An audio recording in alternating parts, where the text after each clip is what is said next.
In this video, I want to show you how to perform a printhead cleaning on your HP Officejet. This is the Officejet Pro 9125E. But what I'll show you next works with almost all Officejet as long as you have one of these colorful screens.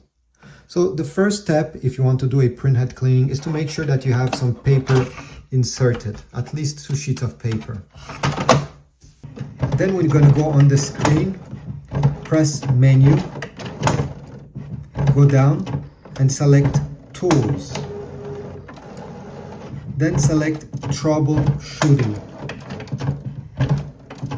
Select print quality. And over here you have printhead cleaning.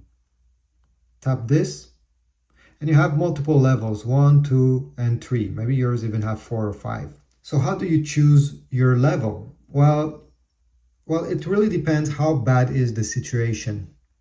If when you look at the print results, you see just a few white lines passing from time to time, let's say they're separated at least 5 centimeters away, level 1 will be enough for you. It will solve your issue in most of the time. Let's say your page is definitely filled with those white lines one after another, especially on all the colors. And sometimes it's even hard to read the text. In that case, I suggest you go with level 2 or 3 if it's severe. Let me press level 1 so you see what will happen.